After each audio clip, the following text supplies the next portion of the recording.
Hi guys! Welcome back to Yanni's Room. Tara, pasok, feel at home. Let's start this episode with an apology. Para sobrang dami ko ng utang na episode. Tapos, hindi na naman ako nakapag-upload nung Thursday. I think lalabas to episode na to. Ideally, lalabas ang episode na to ng Friday. But I don't think that's possible. So maybe it's gonna be Monday. And then gagawin ko na lang 2 parts tong episode na to. Kasi for this episode, magbabasa tayo ng Yanni's Mail for the month of June. Tagal since last na Yanni's Mail. I think ang last na Yanni's Mail ay February ata. Yes. Yeah. So, for this month, Yanni's para sa Yanni's Mail this June, pinagpasa ko kayo ng mga kwentong kabadingan because what is it? Girl, nabubulol na naman ako. What's happening? Hindi, feel ko kasi ang tagal kong hindi nagpo-podcast or ang tagal kong hindi dumadaldal. Dapat nga ako bumalik sa pagpo-podcast ng ganito eh. Feeling ko hindi na ako marunong mag-podcast. Kasi ang dami kong episode na nalaktawan. Kasalanan ko. Hindi nyo kasalanan. Okay, going back to what I was saying. Ano yung sinasabi ko? Okay, basta nagkapasa ako ng Yanni's Mail this June because, okay, ano meron this June? Pride Month. At dahil Pride Month, ang daming ganap na sobrang thankful ako for. As in, sobrang... bago ako magsimula sa Yanni's Mail, gusto ko lang muna ding i-plug and magpasalamat sa mga pangyayari sa buhay ko right now kasi ang dami and I feel so lucky. Feeling ko, wow, ganito yung palakpak ko, sabi nga ni Piang. Ever since nag-guest sa akin si Piang, tas natutunan ko yung ganito yung palakpak ko, hindi ko na siya binitawan. Okay, so this month, alam ko this month lang yun eh. Yeah, June 12, lumabas yung roundtable discussion namin sa Rolling Stones or Rolling Stone. Ako Rolling Stones, ang daming bato sa Rolling Stone. Sobrang kinilig ako kasi dati na-feature lang ako sa Rolling Stone dahil nakasama yung short film ni Kyle Bigay dun sa may list of top short films, top Filipino short films. Tapos nakasama dun yung Papa Xerox. Tapos ngayon, nakasama ako dun sa roundtable discussion na sobrang gago, Rolling Stone yun. Hindi ko yun in-expect. Medyo ako eh. Ganito yung palakpak ko. So, thank you, Rolling Stone. Nag-worry nga ako nung pinapanood ko siya. Sabi ko, parang sobrang daldal ko. Sobrang daldal ko ba? Wait, dadako ako doon mamaya.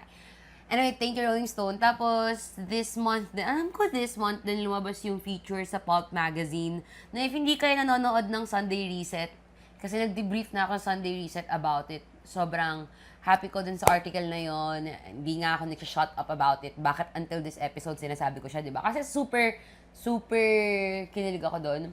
And then, aside from dun sa article, may isa pa. Preview!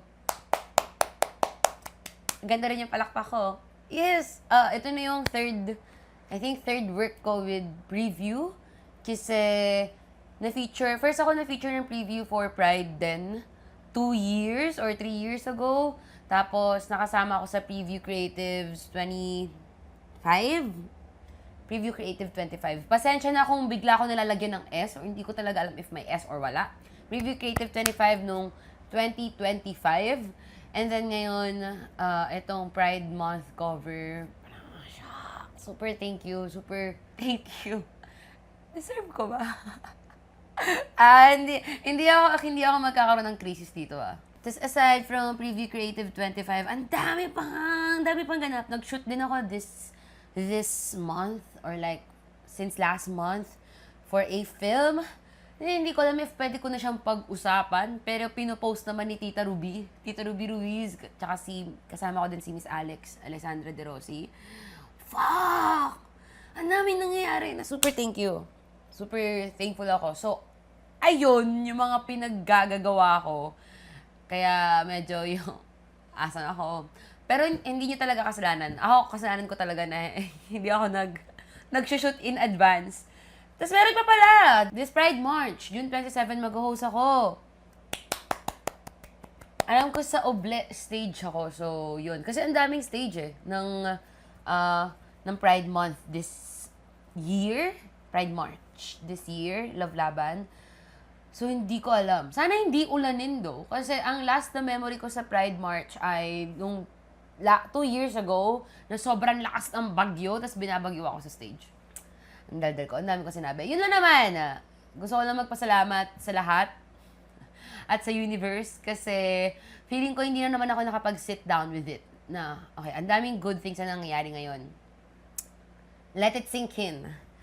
So, yun.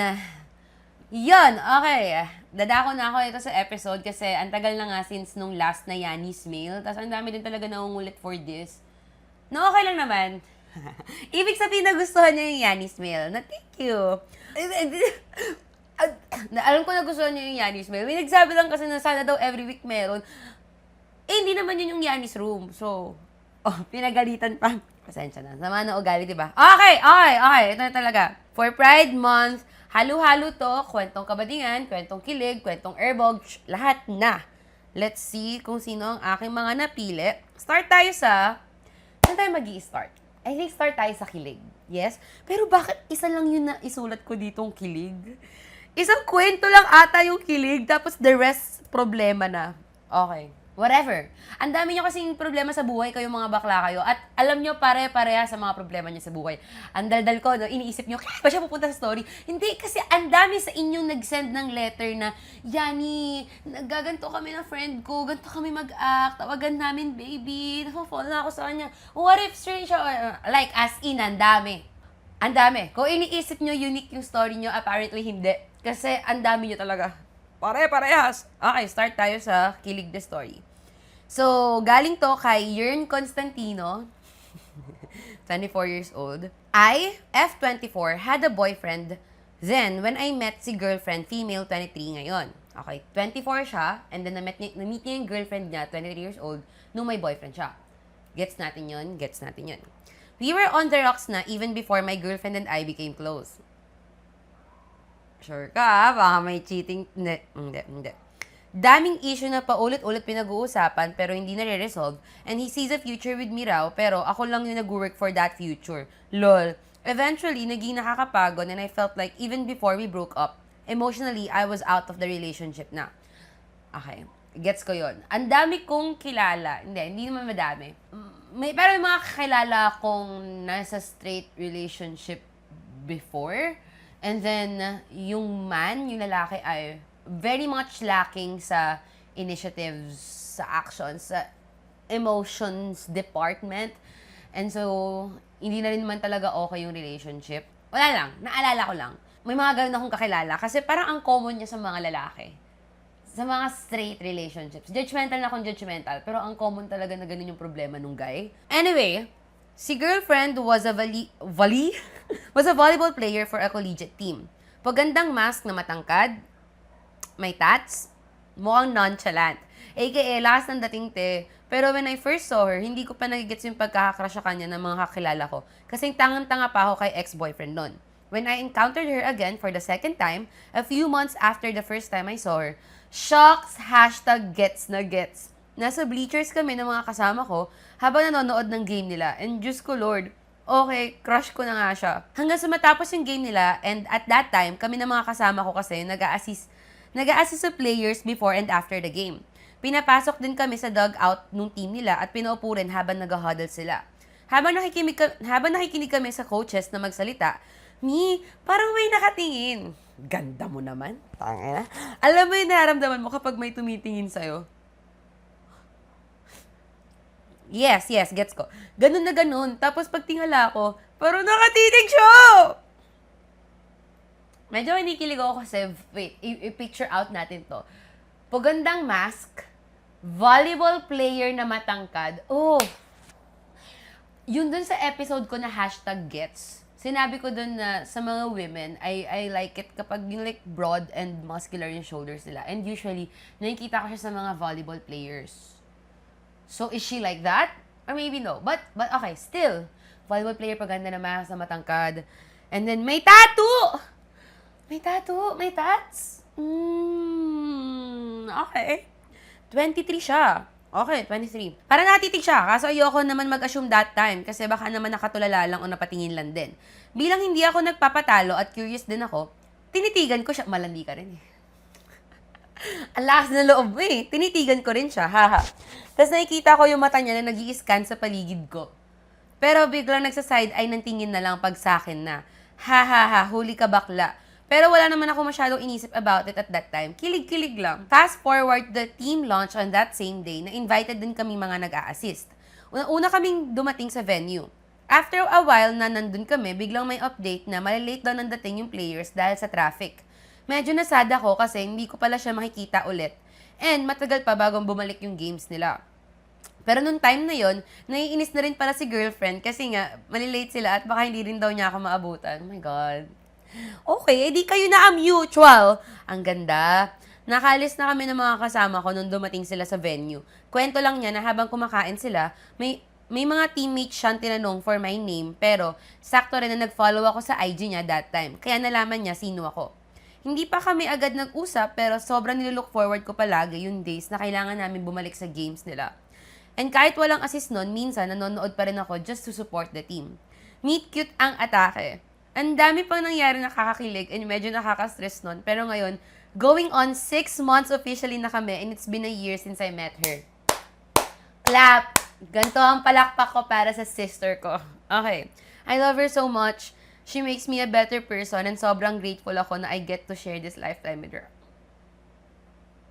Clap ako para sa'yo, sis. See? May nangyayari kapag uma-action ka. Ang first action na ginawa ni ate ay yung tinitigan niya pabalik. She's strong.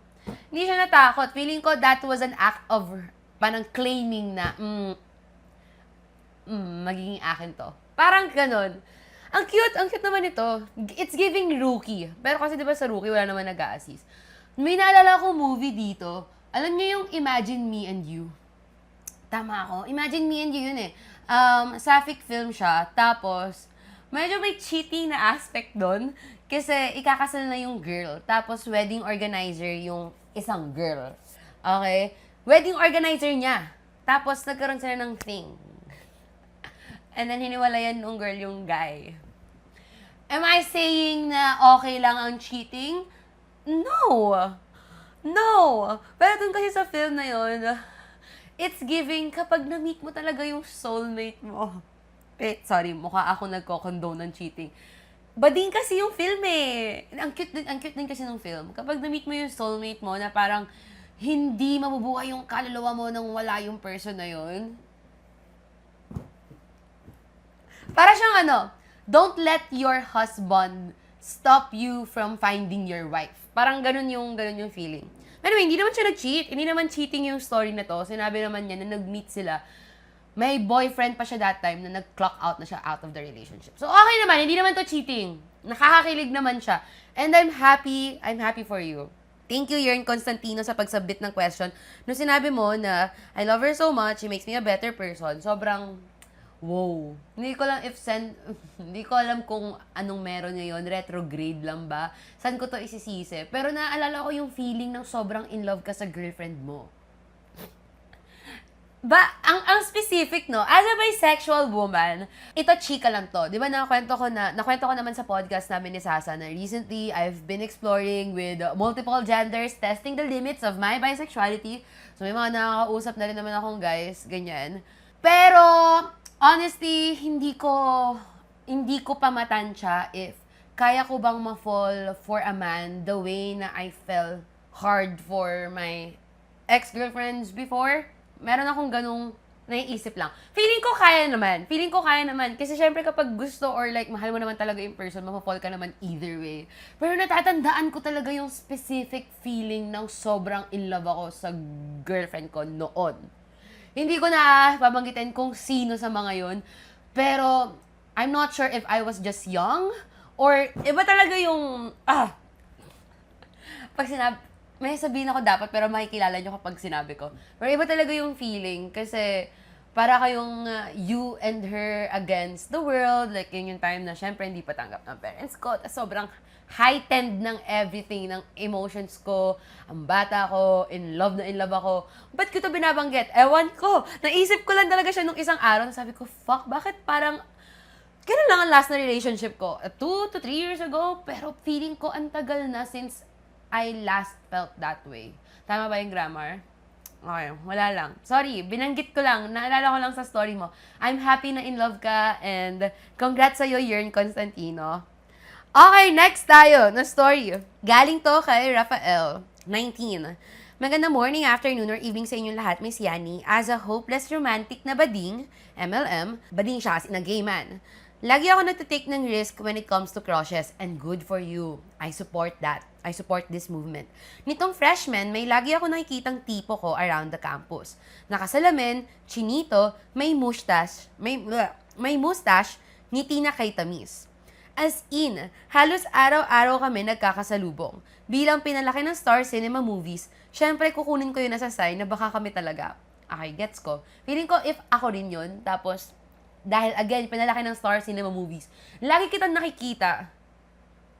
Anong gusto ng universe?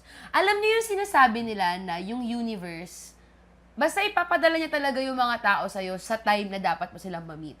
And then, kapag tapos na yung purpose ng isang tao sa buhay mo, even if sobrang liit ng mundo nyo, even if nasa iisang school kayo, or nasa iisang work kayo, basta pag tapos na yung chapter niya sa life mo, hindi na kayo magkikita. As in, hindi ka bibigyan ng universe ng opportunity to meet that person. Narinig niyo na ba yun? Nabasa niyo na ba yun? If hindi pa, well, now alam niyo na. Okay, going back. May isang sitwasyon pa na nagkita kami sa pinakamasikip na daanan pa uwi galing school. Dahil papasok pa lang siya at pauwi na ako.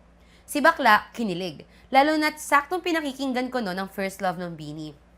Okay. Isa pa, may moment na nagkabanggaan kami nung intrams week. Dalawang suot niya at daladala niya ang bag niyang messenger bag. Same situation. Pauwi na ako after intrams at siya papasok pa lang ulit. Walang ibang tao na dumadaan doon at that moment, kami lang. So ayun, to be delusional. Bilang dilawang suot niya, si bakla, notes naman sa IG notes ng Everything Nice ng Dilaw by Maki. Papansin mo naman, pina-follow ka ba niya sa IG? Oh, wala lang, eme mo lang. Okay, as a risk taker myself, gumawa na ako ng paraan to make the first move. Drinowing ko siya sa maliit na post-it. Okay, drinowing ko yung mukha niya from memories of him na nakikita ko siya. Kaso lang, nung may move na akong gagawin, hindi ko na siya nakikita sa campus. Ayun, tabi sadness ako. Hala, tinanggal na agad sa life mo. Baka tapos na yung purpose niya. Hanggang one day, nung pababa kami ng mga tropa ko sa cafeteria dahil katatapos lang ng institute week namin, nakita ko ulit siya.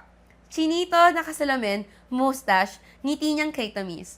Nakikita ko na siya sa harapan ko at ibibigay ko na sana yung post-it. Ang kaso, nakikita ko rin siya sa left side ko.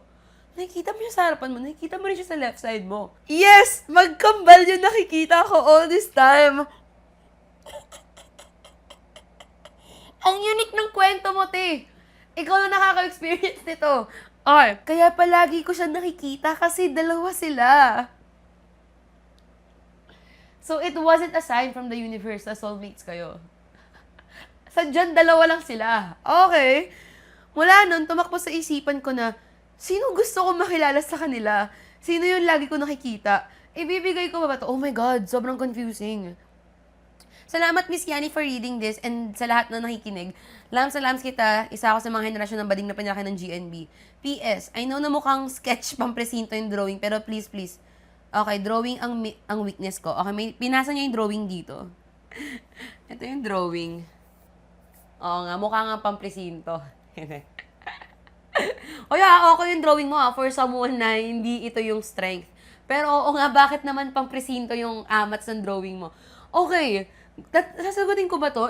Hindi ko alam kung anong isasagot sa'yo kasi ang unique niyang experience and honestly, kailangan mo ba ng advice? Feeling ko, kilalanin mo na lang both. What's stopping you? Right? Kilalanin mo both. Tignan mo sino sa kanila yung mas pasok sa personality mo. Hindi mo naman need na landiin agad eh. Edi i-befriend mo both. Yes? Tapos tignan mo sa kanila sino kaya yung parang okay yung personality, may humor, hindi sobrang straight man ng dating, mas bet mo, o dun ka. So, ibig sabihin, identical twin sila. Okay.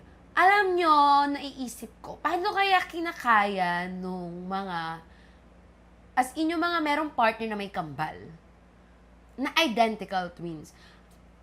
Okay, gets ko naman hindi naman lahat ng kambal magkakamuka kahit identical. May mga kambal na kaya mo talagang i-differentiate. Okay, gets ko naman yung may fraternal twins. Iba yun. Pero yung mga identical twins, tapos gets mo pa rin how to differentiate them. Isang example ko, si Kwang Min tsaka si Yung Min ng boyfriend. Nasabi ko na siya sa K-pop na episode. Kambal sila, pero alam mo kung paano sila i-distinguish. Kasi may iba sa face nila, in a way. Iniisip ko lang, meron ba sa inyo yung merong may jowa na may kambal, tapos sobrang kamukha? Nalilito ba kayo? Or, paano yun minsan ba Kasi looks matter Minsan, like, may feelings na naka-attach doon sa itsura ng partners natin. And then, kapag meron ka nakita na person na sobrang kamukha niya, di ba parang may na-feel ka na nakakakilig din dun sa twin? For sure, wala. Feeling ko, syempre, kung ito yung tao minahal mo, yung personality niya, for sure, yun yung sa kanya ka loyal. Yes, gets ko naman yun. Minsan lang, meron lang ganung thoughts in my mind na, minsan kaya nako-confuse kayo. Anyway, dito, I'd say, go for both sa simula. Bakit natin lilimitahan ng sarili natin? It's Pride Month. This is the time para kilalanin sila both, kaibiganin sila both, and then umatake ka sa kung sino mas magugustuhan mo sa kanila. Kung magugustuhan ka nila pabalik, I'm not sure. Pero, yun. Nakakatawaw. Okay. Next tayo. Galing tong confession na to kay Fred. Hi Ate Yani, call me Fred. I'm 18 and a current grade 12 student. Kwento ko lang yung nangyari sa akin very recently with a crush. Medyo mahaba-haba. Ay, ako mahaba. Next na natin to. Ang next na story... Okay. It all started sa tahanan ng mga bading sa teatro. I am a cultural performer and yung high school namin is part ng university. Once a year, nagko-collab yung mga resident performing groups ng university for a Thanksgiving show or a cultural showcase. So, kasama kami doon and yung mga performing orgs ng colleges. Doon ko nakilala si Guy na itatago natin sa pangalang Abeliana. Wow, bentang-benta si Maki this episode He was a freshman sa college. Instantly, biglang may nag-click sa heart ko about him. Kasi una sa lahat, ang galing niyang sumayaw. Gets ko yun. Alam nyo, merong mga tao na kahit hindi super pogi or super ganda, pero ang galing nilang sumayaw, tapos mapapaganto ka. Minsan nga, ina-ask ko yung sarili ko cute ba siya? Or sumasayaw lang siya? Okay, right. Going back to you. He was a part of a theater group sa Univ and he was also a member of another org na mainly into pop dances naman. Then ito, napapansin ko na kada rehearsals namin, we sort of had this eye contact thing going on. And I'm a sucker for those. Sorry, tao lang. Ayun, pag uwi ko sa bahay, ginawan ko ng playlist kasi FUCK. Over ka naman sa FUCK. Kasi fuck, na love at first sight ako. Haha. There was a time pa nga na dinamay ko yung friend ko. Nagpustahan kami na kung sinong unang i-follow back sa IG, may 100. And hindi pa nag 2 minutes yung request ko, he added me na. So, may 100 ka. Okay. So, ayun. Same university kami. So, nakakasalubong ko siya sa campus every now and then. And na-realize ko na, damn, crush ko nga talaga siya. One time, I decided to ask one of my college friends na ko-org niya about him and imagine the distress I felt when he said na straight siya. Okay. What the hell ako, hard. Nothing against gay or bi men na nagkakagusto sa mga straight guys. Pero personally, hindi ako pumapatol sa mga straight guys kasi alam kong walang pinatutunguhan yun. Haha. Ayun, life went on for a short while. Okay, may sabihin ako about that. Ako, same din. Ang dami kasing stories sa Yanni's Mail since like before pa na ang isa sa mga dilema ay bading sila na nagkakagusto sa straight person. Ako, same, hindi ako na-attract sa straight kapag sobrang obvious kasi, sobrang daling mahalata kapag yung isang babae ay straight. Like, no chances of winning ako. And maybe because feminine din ako. Hindi ko alam, hindi ko sure. Anong connect nun? Ewan, ang dali kapag straight yung girl, nagiging kumari ko lang talaga. Hindi yung tipo nagkakaroon ng weird tension and then mafafall ako for that girl. Maybe that. Oo nga sobrang obvious kasi ng mga bading na nilalandi ko. Baka kaya. And, okay. Kaya ako yung nabanggit kasi may something interesting ako na learn. Kanina, I was having this conversation with a friend, co-actor, And then, nag-uusap lang kami, pinagkukwento ko siya sa kung paano sila nag-meet ng boyfriend niya, ganyan. And sinabi ko sa kanya, oh, hindi ka ba nag-worry na baka straight siya? Nung una niyang nakita yung guy. Tapos sabi niya, apparently for him, hindi niya iniisip yon. Hindi niya iniisip at first kung straight ba to? Gugustuhin ko ba? Kasi kung straight siya, hindi ko na lang siya gugustuhin. Parang siya, nauna muna yung like kita, o dahil like kita, I will pursue you. Magagawa ko after you. If straight ka, edi dun ko na lang, alam mo, eventually dun na lang siya malalaman. Edi dun na lang ako mag-i-stop. Parang for him, hindi hadlang if, like, straight ka ba at first? Kasi kung straight ka, hindi na lang kita gugustuhin. Parang mas nauuna yung attraction rather than yung kung poproblemahin niya if straight or not. Which is, for me, parang, okay, wow. Aries din kasi siyang tao and for me, that makes him parang strong kang person. Gets ko yun.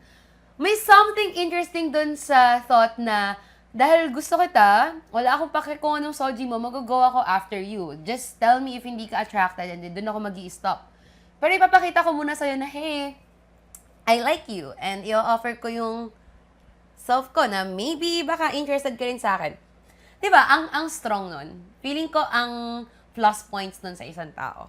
Wala lang, na-share ko lang sa inyo. Kasi nung narinig ko siya kanina, sabi ko, oo nga no. Tama, parang ang saya niyang i-advise. Feeling ko at this point, sa buhay, like sa time ngayon, na big deal pa ba ang soji? Apparently it is. Apparently for some people, it is. Akala ko hindi na eh. Akala ko wala nang factor masyado yung gender when we like people. Like, gets ko, may straight, may mga bading, pero sobrang normal na for me ng hindi straight. Kaya, hindi na nagiging issue sa akin if my straight. Feeling ko nga, minority na sila eh. Wala lang. Right? Kaya nagugulat pa rin ako kapag ang dami nyo nagpapasa sa Yanni's mail na talagang nag-worry kayo na, Ate Yani, pero what if straight siya? Tapos, eventually, nagigets ko rin kasi bata kayo. Bagets kayo, so baka kaya problem siya. Pero ewan ko, ngayon 24 ako, and then parang modern times, or baka sobrang strong lang din ng people na nakapalibot sa akin, and queer and confident. Hindi ko na talaga siya na-encounter na problem ngayon. Parang ngayon, yung mga taong na-encounter ko, if nagugustuhan nila yung people, then gusto nila. And then i-pursue nila. And stuff. Hoy, alam, hindi naman sa pinapaasa ko kayo, pero sobrang fluid ng gender. Okay? And if ang person na fall siya for someone, even if ang alam niya straight siya, marami ako nakilalang nababali kasi nai-inlove sila. Okay, hindi sa pinapaasa ko kayo. Sorry. Going back sa kwento nyo. Okay. A month later, post-finals namin yon, me and my close friends went to a drinking place to celebrate. Note, we were all 18 that time. Okay, nag-explain pa siya. Then, I was so shocked to see him there with his friends too. Nagiinuman din sila, and given that we were both performers, kilala ko yung ibang friends niya doon because of the collabs. Super lasing na kami noon nung pumunta yung friends niya, including him sa table namin. We had a conversation about what college we were going to with my friends and performing art stuff kasi nga mga theater kids yung kasama niya. Soon after, niyaya nila kaming mag-continue sa dagat. Kasi yung university namin was located on seaside. Ay, ang cool naman. Para kang ano, nasa Visayas ka ba? Super cool, I know. Although, hindi kami sa Univ uminom, pero dun sa Boulevard, malapit sa campus. Wait, taga Siliman ka ba? Siliman University? Wala lang. Di ba kasi nag-Dumaguete ako before? Sobrang love ko sa Dumaguete. Ang ganda nung lugar na yun. Tapos malapit kasi yung Siliman sa Boulevard. Baka taga Siliman ka. Now, let me cut to the chase. Nung nasa dagat na kami, I was talking to him and his mama na senior when he suddenly said, Mami, pwede ba kami maglakad sa seaside? Gusto ko lang siya makausap. And I was like, ha? I was so excited that I turned pale and nakaakbay pa siya sa akin nun. Sus, paglasing talaga. Okay. Nasira lang yung excitement ko when his mama said, no, kasi she was protective and gets naman kasi that was around 9 p.m. na. Jesus Christ, 9 p.m. pa lang. 9 p.m. pa lang. Ang aga pa. So, madilim na talaga. Pero makulit yung ulo ng naka-naka niya, so we went anyways. Hehe, kasi nga ang aga-aga pa lang, 9 p.m. pa lang eh. Ayun na nga, we went on a walk and talked, tapos we stopped on a spot. Tapos gagi, sukang-suka ako nun, so I got up, pero hindi ako sumuka. But nahilo ako, so I laid down. And he offered his lap. Oh, Lord. Ayun, we talked about life, and as it turns out, he was bi, pero he was closeted kasi napaka-religious ng family niya. Okay. As we were done talking, we got up, and naman hid yung isang paa niya. Ang bigat siguro ng ulo ko. He said na he was so comfortable na hindi niya namalayan. Pero I know for a fact na tiniis niya yun. Huhu. Cute! Nasa boulevard kayo. Let me set up the image. Okay. Nasa boulevard kayo, 9 p.m., nakahiga ka sa lap niya, tipsy kayo, nagkukwentuhan kayo. Cute! Siyempre, nakatingin ka sa stars. Cute naman. Okay. Fast forward, we started seeing each other more frequently and naging situationship yung setup namin. Kasi may magkaibigan bang may magkaibigan bang naghahalikan sa ilalim ng tulay in the middle of the night? I don't think so. Wala. Kayo nga lang. He wasn't out yet, so we were really private. We were private, pero it felt so easy. In love ka eh. Yung hindi ka nagmamind na tinatago ka and binibitawan yung kamay mo in public kasi alam mong mahal ka nung taong yun. Oh. Okay, malungkot yon.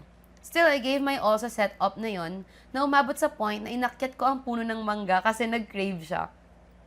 Sobrang probinsya setup naman ito. Nag-e-effort din naman siya kasi every time we meet, he'd buy me my favorite shake, which is avocado.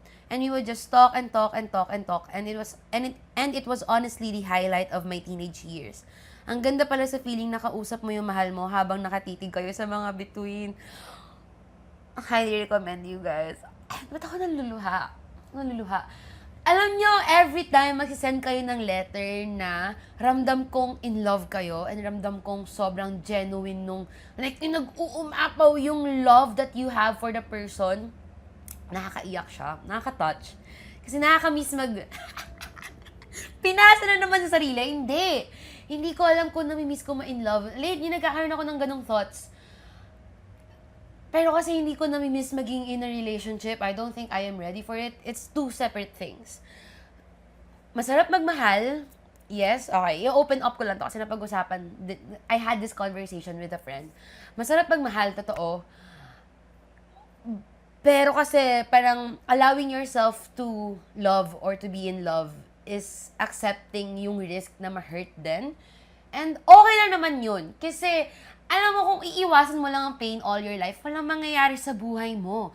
Masarap ma-in love, masarap tumalon sa bangin, masarap masaktan, masarap mabaliw. Totoo naman. Doon nakakatakot lang. Feeling ko doon na pumapasok yung, yes, nakakamiss yung feeling na yun. Kaya siguro sobrang natatouch ako every time I read yung gantong stories from you guys, na i-explain nyo kung gaano kayo ka-in love. Nakaka-touch siya. Pero hindi ko na-miss yung when you are in a relationship na. It's a reflection na I had na I don't think I like myself when I'm in a relationship. Kasi magkaibang bagay yun. Being in love and being in a relationship. I mean, ibang work pa yung being in a relationship. Commitment talaga siya. And sa times right now na gusto ko din talagang mag-flourish pa yung career ko, parang hindi ko, afford ko bang ma-in love? What if kapag na-in love ako, tapos yung person na yun, siya lang yung tumatakbo sa isip ko? What if mapabayaan ko yung ganito, ganyan? Ngayon pa nga lang, hihirapan na akong pagsabay-sabayin yung pinagagawa ko sa buhay. And hindi nyo naman kasalanan. Hindi kasalanan ng anyone. Actually, kaya ko naman pagsabay-sabayin. Pero hindi ko alam kung ba't hindi ko nagagawa. Tapos, afford ko ba na ma-in love? Parang hindi ko lang afford maging in a relationship. Parang ganun. Hindi ko alam if afford ko mabaliw. Yun ang reflection na I've been having. Na walang connect pala sa story mo, pero kasi naalala ko lang dahil ang in love mo. Like, this is so genuine. Yung in love ka to the point na okay lang sa akin kahit patago tayo. Mahirap yun Alam niyo sinasabi ko, marami na rin kasi nag-send ng ganun letter sa Yanni's Mail na okay lang bang ma-in love sa someone na hindi pa out? Kasi that is a valid concern. Dahil kapag nagmahal ka, ayaw mo naman ang tinatago ka, di ba? Ako personally, I feel like I would date a closeted person, pero hindi ko alam if kakayanin ko yung kahit in public na, even with friends, itatago ako. Sa family, okay lang, gets ko yun. Pero even with friends, even with strangers, in public, hindi mo ko kayang ipagmalaki. Walang ang sakit nun. And yung fact na kaya mo yun kasi mahal mo siya, means mahal mo talaga siya. Okay, sobrang ganda at payapa ng mga panahong andun siya. And after a while, he started acting weird. Oh, shit, papunta tong kwento na to. Okay, yes, Yani Hatisu, ayun na nga ang twister. He was ignoring me and super sudden niya, as in. As it turns out, nung day na uminom kami was the day after he confessed to his long-term crush of 10 months. And he, quote-unquote, said na I only wanted to see what would happen if I took a different direction. Doon din sa panahong ini-ignore niya ako, as it turned out, the girl he liked was trying to reach out to him. Pero pinipigilan niya makipag-usap sa girl na yon kasi we were still a thing. Pero then again, love can't be stopped and mahal niya talaga yung girl. Ano namang laban ko doon? Eh yun hindi niya kailangang itago. Yun lang po. Ah, sakit. Oh no. Oh no, ang sakit nun. Shit. Kaya na ba siya mga bisexual eh? Hindi. Okay. Feeling ko, hindi ko masabi na bi-curious lang talaga siya. Pero medyo iffy ako dun sa sa statement na tinignan ko lang. Gusto ko lang makita what would happen if I took a different direction. Kasi parang, ang sakit nun, ginamit mo lang ba ako? Pero feeling ko baka like deep inside, bisexual naman talaga siya. And feeling ko naman feeling ko, ang dami kong feelings Nagkagusto naman siya sa'yo. Minahal ka naman niya. Feel ko hindi ka naman nothing to him. Just an experiment. Kasi pinigilan nga naman niyang makipag-usap pa rin sa girl noong time na kayo. Pero ang shitty nung ginawa na maging weird na lang, mag-switch off, and then just forget about you. Bitawan ka ng ganun-ganun lang just because situationship kayo. Kasi may ino-owe ka pa rin niya ng explanation. Okay, huwag niyong gagawin yun, guys. Unless 1 week talking stage lang kayo, gets ko pa yun kung manggo-ghost ka. Pero yung gantong meron kayong na-build, parang a secret love song kayo ng Little Mix. Hala, oo nga, yun yung kanta mo. Why can't you hold me in the street? Why can't you kiss me on the dance floor?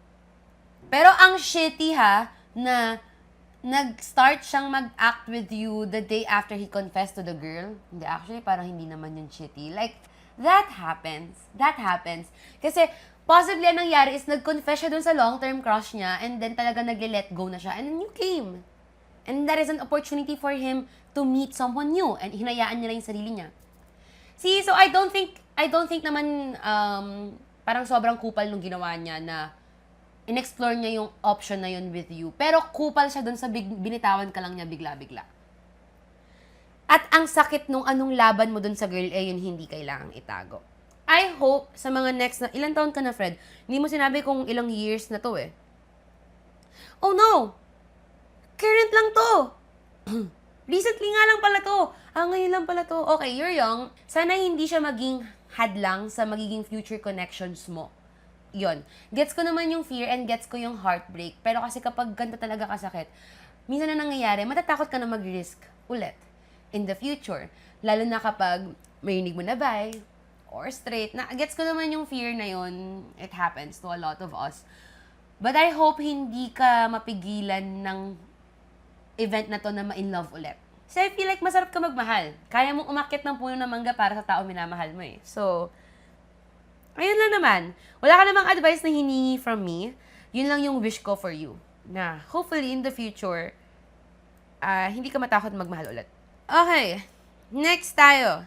Galing kay A. OMG, wow. First time ko po mag-send, sana mabasa. Well, yes, mababasa ko siya ngayon. So, I've known that I'm also into girls since grade 8. Naalala ko pa yung sobrang jitters ko nung nag-come out ako sa best friend ko. And thankfully, #gets nila ako. I've had my fair share of GFs. Fair share? And a boyfriend. Pero after nung guy, puro na talaga naging babae yung naging jowa ko. Fast forward to grade 12, I've had this long-distance girlfriend for a while, mga mag 2 years na kami that time. And since graduating ako, binalak niya lumipad from Cebu just to come to my graduation. Wow! Cebu! Balak kanyang liparin. Mahal. And nung sobrang excited ako kasi magkikita na kami, kaso nung lumalapit na yung graduation, na-realize kong kailangan niyang humarap sa parents ko at magpakilala because hindi naman familiar yung parents ko sa kanya. Kilala ng parents ko mga kaibigan ko usually. Hindi rin ako out that time sa parents ko and some relatives of mine are really homophobic. So ending, inunahan ako ng what ifs at sobrang katangahan at kaba. I broke up with her a week or some days before grad because ayaw ko maranasan niyang makarinig ng homophobic remarks or hindi pagtanggap sa amin ng parents ko. Wait, paano yung ticket niya? Nakabili na ba siya? Grabe ka naman. Okay. She came from a dysfunctional family rin kasi and naisip ko na I don't want her to hear cruel words dahil madalas na siyang makarinig nun from her own family. Ayun, I still think about her sometimes. I hope she's doing well. Ang alam ko, nag-take siya ng nursing. To feel, napagalan ako kasi parang ex-con nursing din. Okay. Feel ko hindi mo to napapanood, but if you do, I'm sorry for what I did. Sobra kitang mahal, pero sobra rin akong duwag. Okay. Ano man sabi ko doon? That's valid. Valid yun. Kasi ilang taon ka lang nun. Bata ka. Bata ka. Yeah. Pinangunahan ka ng takot. And hindi mo rin kasi alam. Yeah, like what you said, hindi mo alam kung ano mangyayari. And you feel like yung way to protect your girlfriend was to push her away. Which I hope, by this time, alam mo na hindi ayon. Sobrang Wattpad nun, no? Sobrang, hindi Wattpad sobrang film nung choice na yon. Tao tayo! Hey, tao tayo! Kaya ka nagkakaroon ng gantong plot kasi gumagawa ka ng mga maling decision sa buhay. Yes, kaya nga kapag nanonood ako ng films or nagbabasa ako ng stories, wina-welcome ko kapag yung mga characters gumagawa ng wrong choices. Kasi doon ka magkakaroon ng kwento. Kung perfect yung choices ng mga characters mo sa movie mo, walang kwento. And ganun din for you. Hindi ka magkakaroon ng gantong learnings if hindi ka gumawa ng ganung choice before. Hindi na justify ko yung choice mo na yun before. But, it was a choice done out of fear. So, I understand. Side story na medyo related, this is also weeks before grad na naging dahilan din ng breakup. Nung pauwi kami ng mom ko from university na in-applyan ko for college, after magpasa ng requirements, habang nasa van pa uwi, bigla ko naisip na what if umamin ako at mag-come out sa kanya na nagkakagusto ako sa babae. Take note, UV Express pa yung van, ma. So, may iba kaming kasama. Pero dead, ma. Okay, you felt like yun na yung time Sige. I mustered up courage to say it to her kahit may mga strangers kaming kasama. TLDR, she didn't take it very well. Sabi niya, 2 na lang daw kami ng kapatid ko at gusto niya maging masaya kami at magkapamilya. War flashbacks. Okay. Yo, naniyak. I was quietly sobbing sa van while hearing that kasi parating na sana at makikilala na nila yung babaeng nakikita kong kasama kong bumuo ng pamilya that time. Damn! Ayun, bawal kayo mag-review. Ay, bawal ba? Tangina, ano ko Wait. Ay! Tangina, bawal pala mag-cry. Dapat kasi sinabi mo sa mga simula pala para hindi ako naluha. Madali ako maluha. Alam mo yan. Ay, hindi naman to MMK. Thank you, Ate Yani. If mapili mo tong basahin, Happy Pride Month. Sana dumating yung araw na makapagmahal ako ng walang restrictions. At may embrace kung sino talaga ako in the future na hindi kailangan magtago. Yes. Okay. Hindi ko alam if napapalibutan lang ba ako ng sobrang daming bading. To the point na I thought na hindi na talaga ganun kalaking problema yung pagiging bading. Ewan ko, maybe dinulod ko lang yung sarili ko or nakalimutan ko na oo nga pala, like, ano pa rin to? A predominantly Catholic country, religious country, other religions nga, like, aside from Catholic, mas strict and mas hostile sila against homosexuality, against pagiging bading. Hindi ko alam kung bakit lagi nasisisi sa mga Katoliko Hindi dahil sa Katoliko ko kaya pinagtatanggol ko. Pero mas malala sa ibang religion talaga. So, oo nga pala. Religious country pa nga rin pala tayo. Even if mas accepting and welcoming na yung community right now, mas progressive na yung some people, madami pa rin pala talaga nag-i-struggle with it. Okay, minsan nakakalimutan ko. Naiyak siguro ako kasi war flashbacks talaga. Nakwento ko na kung paano ako nag-come out Tangina, naluluha na naman. Nakwento ko na kung paano ako nag-come out. Meron akong episode yung Pride Month, kaya merong kabadingan emergency. So, dun ko kinuwento kung paano ang coming out story ko. Gets ko yung feeling na, shit, andito na ako Yung coming out story na hindi mo talaga siya plinano, like, sobra-sobra. Isipin mo, nasa UV Express ka, and then you feel like, meron akong, ayoko nang itago to sa mom ko. Importante sa akin yung mother ko. Kasi ganun talaga yung thought process kapag nagka-come out kay, I love this person and gusto ko siya maging part ng journey ko. And ayoko na tong itago sa kanya. I am expecting and I am hoping, alam ko matatanggap niya ako kasi mahal naman niya ako eh. Ganun yung feeling, ganun yung thought process. And then, sa tabi mo, meron kang, darating na yung girlfriend ko in next week, ganyan, mamimit niya na yung parents ko and ayoko siyang itago.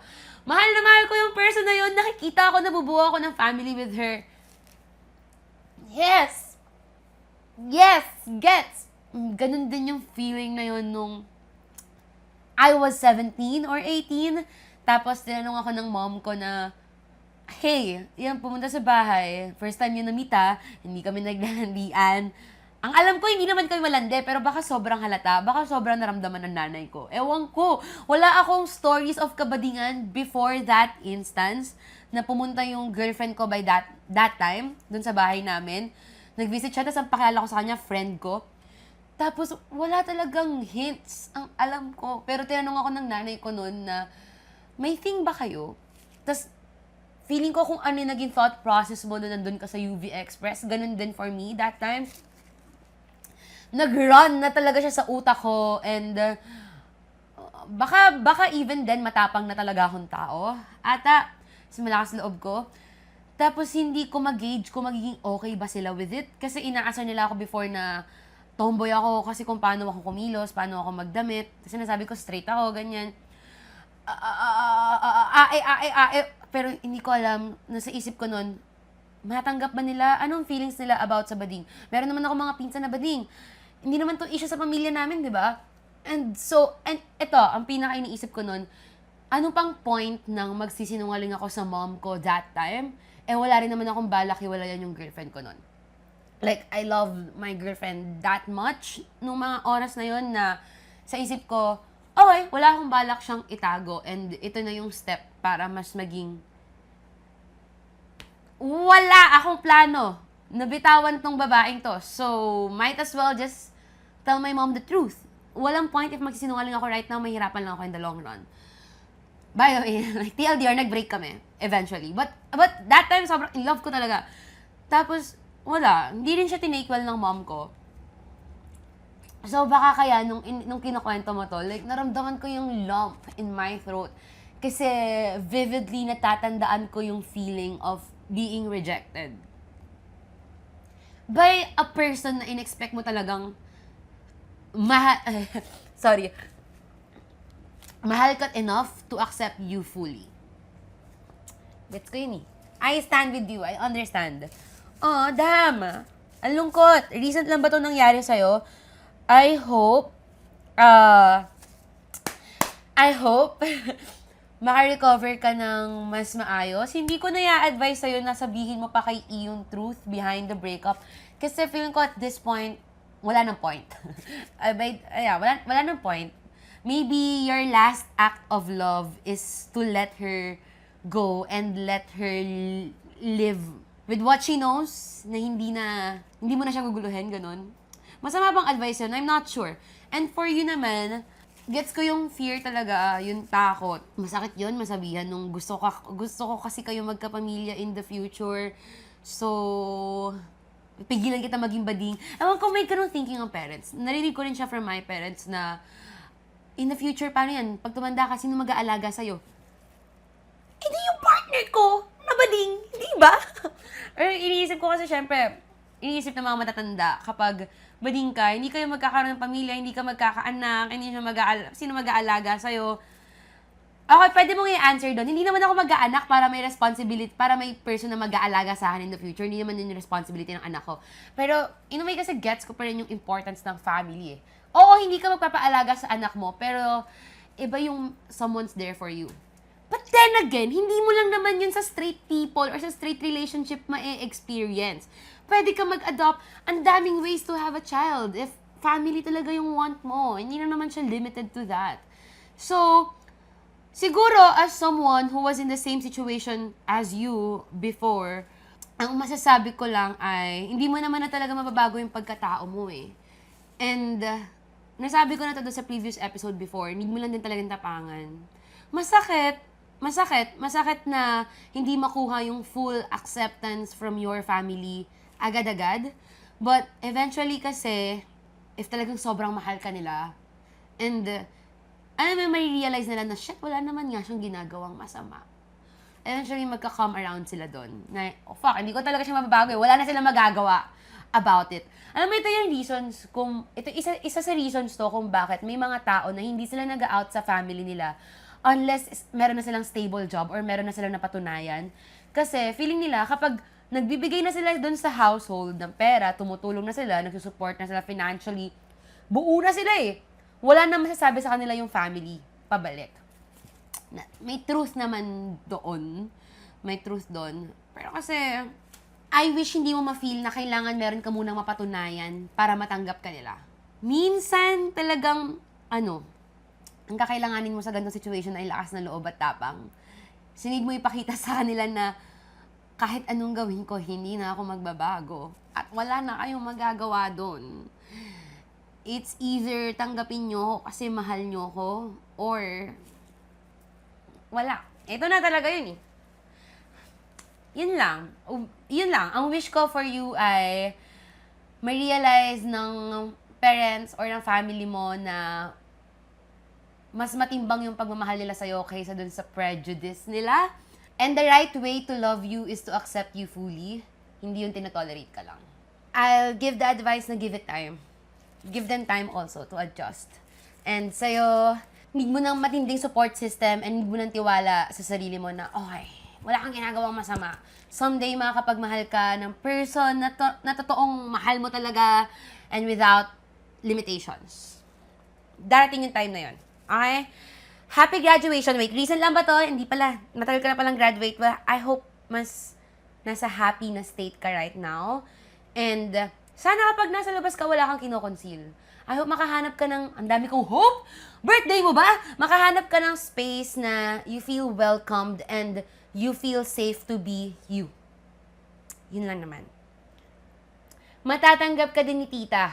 Ay, magka-come around din ng family mo. And you don't need to come out to everyone in the family, okay? Gaya ng sinabi mo na meron ka mga relatives na homophobic, dead ma. Hindi mo need makuha lahat ng approval ng relatives mo. Yung mga nagpa-matter lang. I feel, mom mo, siguro, dad mo, ganyan.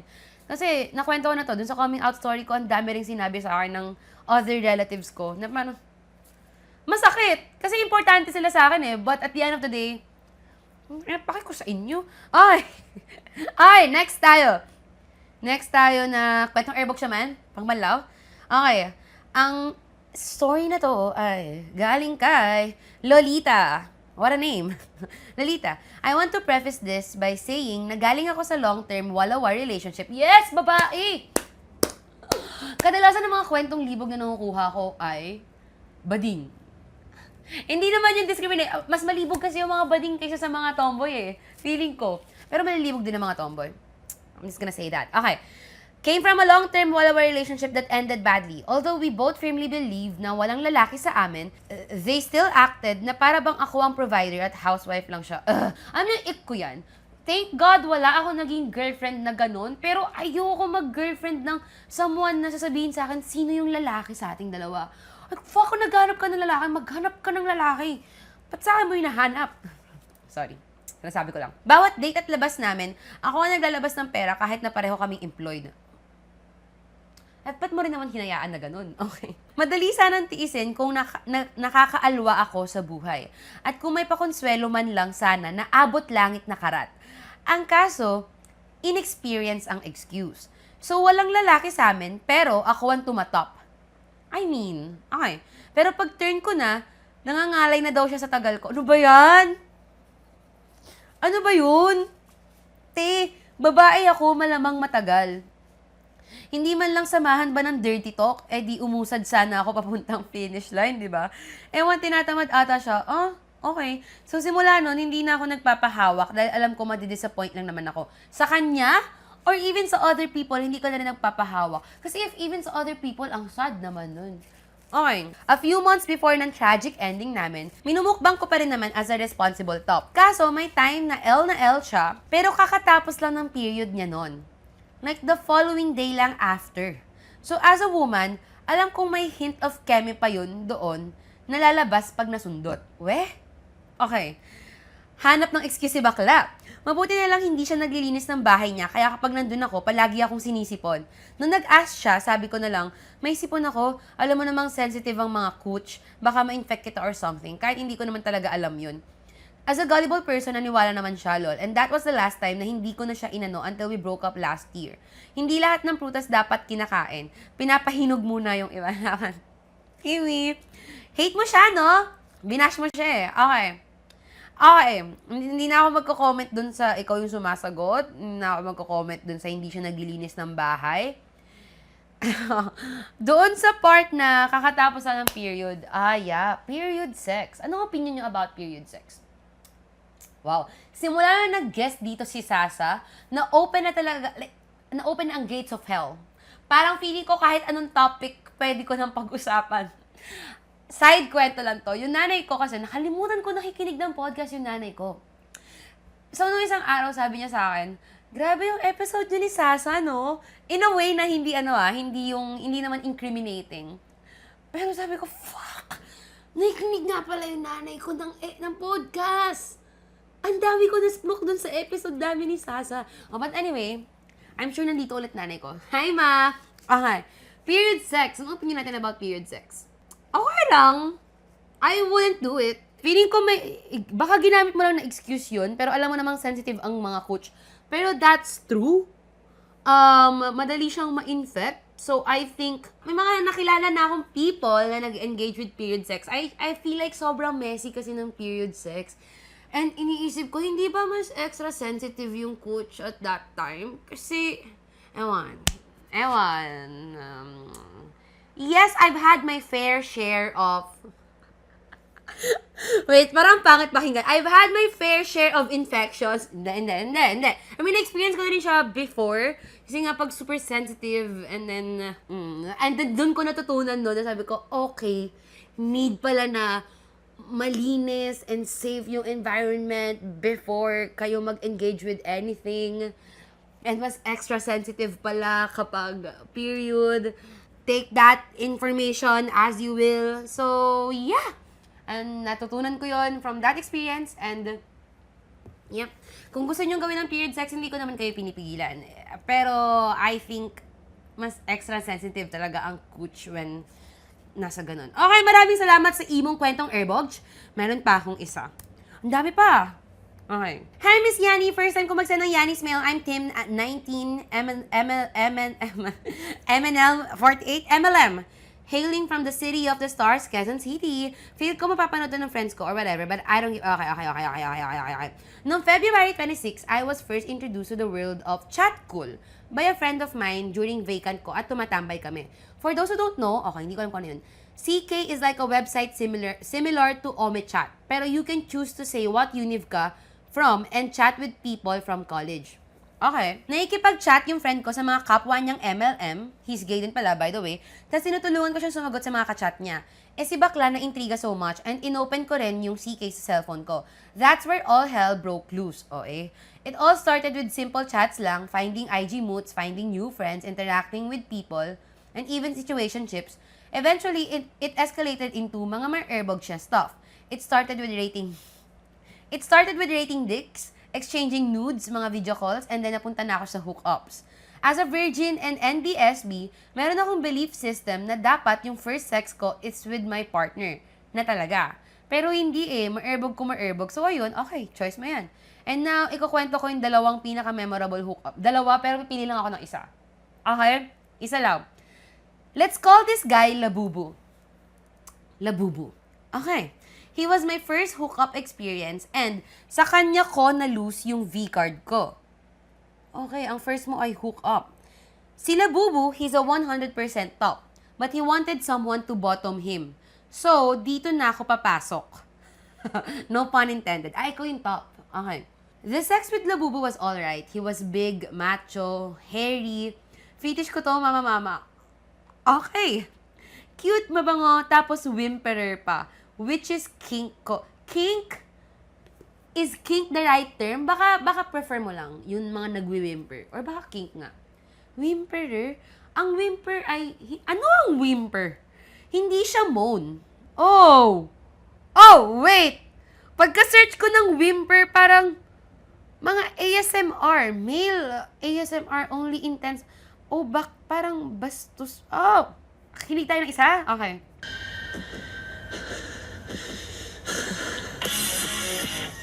Ah. Okay. Yun yung whimper. Wait. Okay. Yun yung whimper. Hindi ko na i-act. Search na lang sa YouTube. Ay, to visualize me, medj twinkies yung build ko and quite femme. So like, para akong chihuahua na nagpa-fuck ng bulldog. Ayoko nung image na yon. Tanggalin mo yun sa utak ko, te. Oh, medyo hindi ako marunong mag-hump. Since first ko nga. So he did a lot of the work. Among the three, siya yung may pinaka-traumatic experience. The traumatic part of this hookup was yung gastos ko. Gastos? He had a lot of boundaries kasi. Like, no momol, no tongue-to-tongue, no touching hair, no touching his edits and stuff like that. Bakit? Sino siya? Artista? Santo? Okay, of course I respect that. But, as a libog, I was so pushy kasi first ko to. Then, Labubo told me if I bought him 3 Pop Mart boxes, oh my God, he would, 1, push through with the meet-up agad-agad the next day and cancel his planned meeting sa school niya, and 2, he would go for momol. Okay, and anong ginawa ni Mama? Binilhan siya ng 3 Pop Mart blind boxes worth 4K at nag-avail ng sweet sa Victoria Court for 2K. And the money I used, it was stipend from my scholarship. Nak, medyo engot ka, no? Yo, 6K yun. Tsaka bakit ikaw lang yung nagbayad nung Victoria Court? Ba't hindi nyo pinaghatian? Also, sobrang... Nak, wait, look at me. Sobrang sarap niya ba? Siya ba ang pinakamasarap na taong nakilala mo? Para gumastos ka, hindi ka nalang naghanap ng iba who would be much willing to do this with you for free? Scholarship! Putang ina guys, alam kong biggest mistake ko yun ever at sobrang wrong yun kasi ginamit ko yung tax ng bayan para sa aking self-interest. Oh my God, babatuhin kita ng kamatis, te! Scholarship! Sobrang sising-sisi ko doon at iniyakan ko siya on the way home hanggang sa pagtulog. Ay, okay, nagsisi ka na pala. Sige, hindi na kita judge. I felt so used and manipulated lang kasi I was so vulnerable and I was not in the right state of mind, actually. Kasi, ilang taon ka lang nito nun? Bata ka eh, 19? You're young. And I'm assuming na mas matanda sa'yo yung guy. Oh, I gets ko. We all do stupid things nung 19 years old tayo. I agree. Nung 19 ako, anong ginawa ko? Doon na nag-end yung GNB. Yeah, we all do stupid shit nung 19 tayo. Canon event yan. Gets ko. Huwag ka mag-alala. Hindi lang ikaw ang nag-iisang tao na gumawa ng kagaguhan nung 19 siya. Canon event yan kapag 19 ka. Okay? May fault din naman ako kasi people pleaser ako. But I don't know. That made me feel so shitty. Valid naman ako, right? Rating ko kay Labubu is 2 out of 10 kasi umayaw pa rin siya sa momol. Putang ina niya, mamatay na siya. Tas di rin ako nilabasan. Fuck yung kasing pangit mo yung Labubu. Kaya Labubu, umayaw siya sa momol, hindi ka nilabasan, tas binigay mo pa rin yung Labubu? Binigay mo pa rin yung Pop Mart? Oh my God, na-imagine ko yung image mo sa loob ng Victoria Court na meron kang hawak na 3 Pop Mart. Blind box. Ino-over mo na parang, kunin at tanggapin ang Labubu na ito.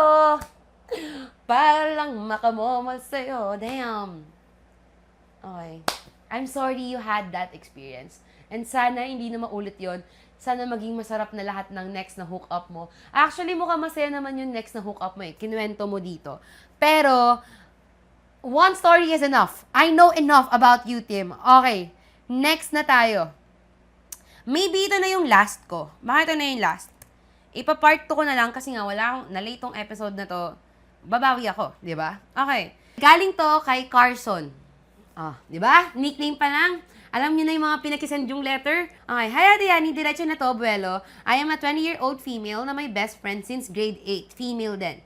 Since then, napagkakamalan kami magjowa kasi bukod sa lagi kami magkasama, I think unusual for our friends na we do jowa stuff together. Yep. Ano magagawa ko dyan? Wala kang magagawa dyan. Kandungan, video calls 24/7. My God. Hindi ko bini-video call best friends ko all the time. Nakakaumay. Okay. Palitan ng social media accounts. As in, alam niyo yung password ng isa't isa. Share ng earphones habang naglalakad. Lahat na ng kabadingante. Yes. Sobrang gay. But hey now, hindi ko alam if one-sided ba siya. Like, ako ba yung nakaka-feel ng tension or siya rin? Kaya we never really talk about this stuff. Alam nyo, ang mga bading, hindi ko alam if mga bading na babae lang to or basta mga bading in general, we be doing the gayest shit ever. As in, sobrang bading nung activities. Sobrang blatant na may nafe-feel tayo for each other, tas magtatanong pa rin yung isa ng, hey, one-sided ba to? Is this gay? Ang bading ba nung ginagawa namin? May meaning ba to? When literally, naghahalikan na kayo, tabi kayo matulog, nagpapalitan kayo ng passwords, and then tatanungin mo pa sa akin if may something ba? Meron kaming tawag dito ni Kim. Meron kaming term na Aya mode. So si Aya, di ba, diary ng pangit. Bida ng diary ng pangit. Alam mo yun, parang, Hindi ko maalala if ganun si Aya sa diary ng pangit eh. Pero, maybe ginamit lang namin si Aya kasi pinakasikat na leading lady from a Wattpad story. Yung Wattpad mode na, gusto niya ba ako? Or hindi? Like, deep down, may awareness ka na gusto ka niya, pero mag-Aya mode ka. Para ka magpapabebe mode. Sabi mo, hindi. Pag kinukwenta mo sa friends mo, hindi niya ako gusto. Walang meaning yun. Nag-Aya mode ka. So, yun. Wala lang. Baka nag-Aya mode ka right now. Pero in a way, gets ko rin kasi yung fear because best friends kayo. Since grade 8. Don't tell me since grade 8 pa to. Since grade 8 pa ganito kayo sa isa't isa? Hindi rin siya tumatagal sa mga nakakausap niyang guys kasi nga bading siya at gusto ka niya. And mas, joke lang. And mas alam ko pa yung mga crush niyang girls kaysa guys. Though hindi established if straight ba siya or what. Ano ba? She's doing the gayest shit with you. And then nagkaka-crush siya sa girls. What do you mean hindi mo alam if bading pa siya or not? Naiiyak ako sa mga bading. Okay. So, ayun. I don't know. Till now, everyday pa rin kami magkausap. Pero as BFFs pa rin. Alam mo, wala akong tiwala sa'yo eh. Kasi ano ba yung BFF sa'yo? Hindi kasi ganito yung BFF sa akin eh. If you mean na as BFFs pa rin, as in ganito pa rin kayo sa isa't isa, then damn. Wala akong masasabi. What do you think? Ayoko naman umamin kasi what if one-sided? Eh di sira ang friendship. And so what? Oh, sorry. Tsaka ate, what if hindi ako for girlies? Wala pa ako nang feel na ganito sa iba. Hi, gulo, please help. Okay. Feeling ko ikaw ang magiging last story ko for this episode kasi, yes, madami tayong pwedeng i-discuss about this. Simulan natin sa ayaw kong umamin kasi what if one-sided? Ako, as a risk taker, as a person na lagi ko kayong ini-encourage na umamin. Basta wag lang nakaka-overstep ng boundaries. Act on your feelings kasi life is short. Kapag kayo nagkaroon ng hydrocephalus tas nakaratay kayo sa kama, may isip nyo na tangina ba't hindi ako umamin at walang nangyari sa buhay ko. So, go!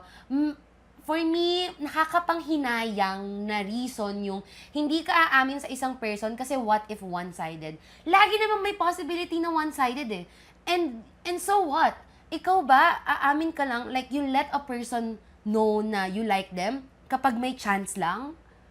Parang, pag ganun kasi, ang nagiging purpose is, aamin ako kasi ang intent ko ay gusto ko ma-reciprocate. Pero hindi naman dapat ganun eh. Hindi naman all the time. I think that is a parang sad yun na reason to keep on liking someone. Yes, masaya na ma-reciprocate, pero hindi yun ang end goal. So, for me, parang ang babaw na reason na ayokong umamin kasi what if one-sided? Yes, malaki talaga ang chance ng one-sided. And then, so what? Mas dapat mangibabaw yung aamin ako kasi I want you to know na I feel this way for you at gusto talaga kita. And I can give you this and gusto kong tignan saan pupunta yung relationship natin. Gusto kong bigyan ng chance yung sarili ko itong connection na to with you. Okay, yun yung thoughts ko. So, kung merong mga tao dyan na natatakot umamin kasi baka one-sided, I think you need to work on that kasi hindi talaga mawawala yung chance na one-sided siya. Palaging ang answer dyan is, so what? Okay? Alam niyo yung sinabi ni Ethan Hawke na, yung sa interview yung sikat, na the one who loves always wins. Kasi, even if ma-reciprocate or hindi, nagmahal ka. And so, meron kang ganung capacity, panalo ka agad dun. Okay, hindi ko na maalala yung exact na quote. So, yun muna dun sa first na question na, what if one-sided? What if one-sided, so what? Baka masira yung friendship. Alam niyo na yung answer ko dito. Alam niyo yung stance ko about ruining the friendship. Naniniwala talaga ako na if your friendship is strong enough, kaya niya talaga ma-withstand yung confession. If mahal ka nung friend na yun enough, they can work on it. Yeah, for a while, magkakaroon talaga ng awkward moments, baka magkaiwasan, pero eventually, you'll find your way back to each other kapag ganun talaga ka-strong yung friendship. Ewan ko, or baka kasi ganun ka-strong yung foundation ng relationships ko, ng friendships ko, na may tiwala ako na, if meron akong friend, sabihin ko sa kanya na, hey, meron akong ganung feelings for you, I think I like you, na mapagkakatiwalaan ko yung friend na yon na ma-overcome namin yung confession na yon. Kasi hindi ko rin naman gagawing weird yung shit for the both of us. I think, okay, yung mga instance na nare-ruin yung friendship is, and inevitable to syempre kapag umamin ka sa friend mo and sobrang strong ng feelings mo for that friend, tapos hindi niya ma-reciprocate, and then itatry niya pa rin to act normal towards you, ikaw as a person, hindi mo yun kakayanan kasi sobra-sobra yung feelings mo for them. And so, hindi mo kaya na maging friends with them for a while, doon na-ruin yung friendship. Right. Minsan kasi, na-ruin yung friendship, hindi naman dahil dun sa friend na inaminan natin. Minsan yung mga inaaminan natin for them, parang, okay, sige, I don't feel the same way, pero wala magbabago kaya ko namang maging ganyan. Mas minsan yung nagiging problem is sa side natin ng mga umaamin. Ba't natin? Sa side ng mga umaamin? Hindi mo na ako umaamin. But yeah. Sinasabi ko lang. And, well, yeah. Okay. I feel like the moment lang na na-introduce na yung tension, yung kissing, yung feelings, at that point pa lang ruined na yung friendship. Like, what friendship are we talking about? Kasi this does not look like a friendship to me. If it is a homoerotic friendship. Like, yung tension. So yes, nung na-introduce pa lang yung tension and kissing, muntik na mag-kiss, yung sweet moments, I'm telling you hindi to normal na ginagawa ng friends. Okay? Baka kasi naka-Aya mode ka pa at iniisip mo, normal lang naman to, di ba? No. Hindi yan normal. Even kaming dalawa ni Kim, hindi namin yung ginagawa. Hindi kami nag-video call 24/7. Hindi kami yung may tension na bigla na lang mag-kiss. No! Kay Yvette, hindi ko yan ginagawa. Kay La CJ, hindi ko yan ginagawa. Kayo lang ang gumagawa niyan. And that is the gayest thing na narinig ko. So, ruined na yung friendship. I don't think meron ka pang need na i-worry about that. Yes, i-encourage kita na umamin. Kasi, since grade 8 niyo pa ba ito ginagawa? Walang nangyayari sa inyo kasi wala naman nagtitake ng initiative. I have this feeling na same kayo ng fear. Na baka one-sided lang to, na baka ma-ruin yung friendship, and hindi siya sure if straight ka. Feeling ko siya din, baka nga siya yung mas sure na gay. Based lang sa kwento mo kasi siya, sinasabi niya sa'yo na nagkaka-crush siya sa girls.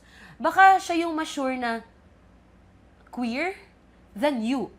Baka kaya hindi rin siya nag-initiate ng conversation kasi natatakot din siya na baka straight ka and ayaw niyang mawala ka.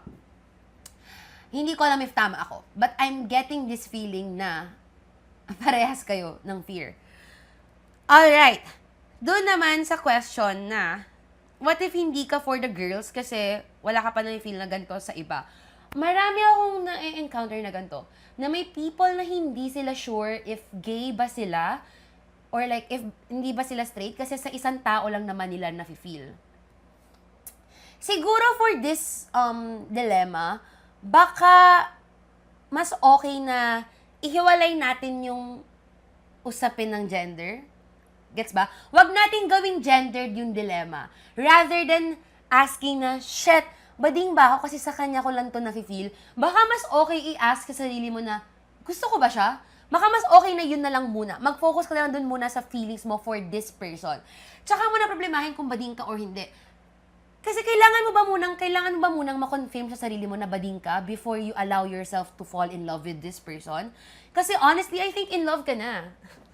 Pinapaunahan lang kita. I think meron ka ng feelings for this person eh. So, kailangan mo ba munang ma-validate na bading ba ako for you to say na true yung feelings mo for her? I think, hindi. Maybe for this time, madami ng ongoing na concerns eh. Straight, iruruin mo ba yung friendship? Aamin ka ba? Ganyan. Tsaka mo na problemahin yung gender. Okay. Do I think you're gay? Yes. Pero hindi. If tingin mo, hindi mo alam kung ano ka, edi wag muna. Problemahin mo na muna yung situation nyo. Like, gusto mo ba siya? Maybe yun muna yung question na yun. Do you like this person or nadadala ka lang dun sa tension? Na-excite ka lang ba? Is this just a real, like, a homoerotic friendship? Kasi, alam niyo yung homoerotic friendship, marami na rin ako narinig na stories about that. Meron na rin ako mga naging homoerotic friendships before, na hindi talaga kami naglalandian, pero hindi ko alam bakit ang intense nung connection nating dalawa. Like, intense in a way na parang kapag nag-away tayo, jowa levels yung away. Hindi ko sure kung may gusto ka sa akin, hindi ko sure kung may gusto ako sa'yo, pero ba't ganito natin i-treat yung isa-isa? I think ganun ko i-explain yung homoerotic friendships. Ask any other queer person ng experience nila with homoerotic friendships. Homoerotic friendships kasi usually with mga, I think, between parang straight person yung isa or straight person pa kayong dalawa. Hindi nyo pa talaga alam. I don't know, ang intense ng homoerotic friendships, I swear. If papanoorin nyo yung Mother ni Anne Hathaway, panoorin nyo yun. I think, yung interpretation ko sa film na yun ay, oh, that was a homoerotic friendship. Or i-research na lang. Okay, balik tayo dun. Do you like this person or nadadala ka lang dun sa thrill of it? Meron ka bang checklist ng mga, paano mo nasasabi if you like someone? For this story, actually, tinanong ko yung friends ko. How do you know if you like someone? Meron ka ba mga bagay na ina-ask sa sarili mo? Meron. I feel, ito yung mga na-gather ko, and ito rin yung, personally, ito yung mga checklist ko din. One, kapag gumagawa ka ng plano, tas gusto mo siyang isama. As in, for the day, naiisip mo na, okay, ano kayang gagawin niya? What if ayain ko siya? Or, meron ka makitang cafe, may isip mo na, oh, gusto ko itong puntahan with you. I wanna check this out with this person. Nafe-feel mo ba yon for your best friend? I feel like you do kasi best friends kayo. Pero, alam mo, iba kapag romantic yung iba yung kapag romantic yung gusto mo talaga silang isama dun sa plan, na meron ka mga bagay na gustong itry, or meron ka mga activity sa buhay na parang gusto mo siyang, I want you to join me sa activity na to. Right? Right? Nagigets niyo ba ako? Kapag ganun, na-realize ko na, may mga people na ganun in my life na, okay, yeah, baka I like them. Next na sine-check ko sa sarili ko rin ay, kapag nag-start na akong, like, aralin yung interests niya. As in, magte-take ako ng interest niya. Ano yung favorite films niya, yung artist na pinapakinggan niya, and then, inaaral ko. Hindi in a very nitpick, like very studious na way, or in a weird way, pero alam mo yun na, okay, papanoorin ko yung favorite films mo, papanoorin ko yung favorite books mo, I'll check out yung favorite artists mo, ito yung pinapakinggan mo, ito yung recommendations mo, I'll listen to them. Oo nga, medyo number 1 ko yun. If ginagawa ko yun for a person, like, nagmamatter sa akin yung taste nila, and then, I wanna understand yung mundo nila. Gusto kong intindihan ano yung, what makes them feel alive, and ano yung bumubuhay sa kanilang form of media and the art. You like that person. Nafe-feel mo ba yun for this girl? For your best friend? As in, yung curiosity na yun sa pagkatao niya and sa things na she likes? If you do, then maybe you like her. You like her as a person. Ano ba ba? Okay, if meron ka bang mga bagay na hindi mo naman usually ginagawa, pero willing kang gawin for this person? Galing ko sa friend ko. Isang example is, kunyari, hindi ka naman talaga pala chat. Okay, gawain ko rin pala to. Hindi naman talaga ako pala chat. Hindi ako masipag mag-chat. Sobrang bagal ko mag-reply, okay? Pero, if sa person na to, sobrang sipag mo mag-chat, nag-update ka sa person na to, kahit hindi ka pala update na tao, kunyari, ipopost mo sa IG story yung picture nyo, kahit hindi ka pala post ng tao sa IG story. Pero willing kang gawin for this person. If ang answer mo ay yes, then most probably you like this person. And then yung question na lang na parang, ito, ask yourself, kakayanin mo ba if they meet someone? Wala bang kirot? Wala kang kirot na nararamdaman if they meet someone na they genuinely like and likes them back and mag-work yung relationship na yon? Yung thought na lang na kaya mo ba siyang makita with another person? If ang answer ay no, then maybe it's time to do something about this. Hindi mo need mag-worry if bading ka or not. Hindi mo need mag-worry if sa kanya mo lang to nararamdaman. Well, kasi siya lang naman yung gusto mo eh. Okay lang yun. Hindi mo need ma-attract sa ibang girls just to say na, ala, oo nga, bading ako. Wala, okay, gusto ko nga talaga siya. Okay lang kahit siya lang. Siya lang naman yung gusto mo eh. So be it, right? I think yun lang yung advice ko for you.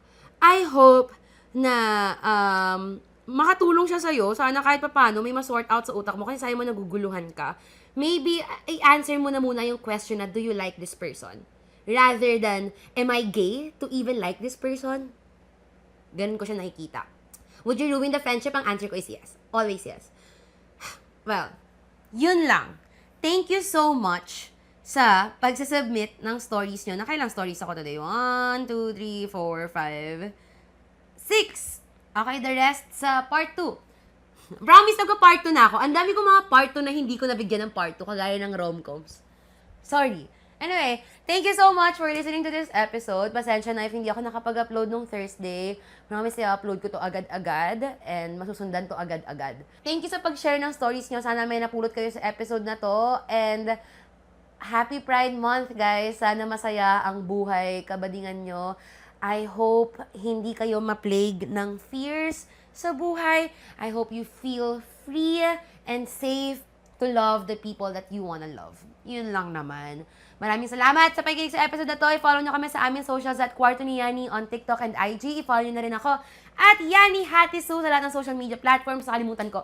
I-follow nyo na rin kami sa YouTube and sa Spotify. Naglalabas kami ng new episode every Thursday. Minsan hindi. 9 p.m. and every Sunday, 8:30 a.m. Sunday Reset. At mag-join na kayo sa FB community natin, Yani's Roommates on Facebook. Please i-search nyo. Doon ako nagpo-post ng Yani's Mail, okay? Huwag kayong mag-send sa ibang email. Sa email ng management ng podcast, sa email ng Yani's Room, kasi hindi ko yung babasahin. Real lang to let's discipline ourselves. Hindi ko binabasa kapag sa ibang medium sinend sa akin yung story. Yun na naman. Thank you so much. Happy Pride. Happy Pride, guys! Thank you! See you Thursday. Actually, see you Sunday and Thursday. Ewan.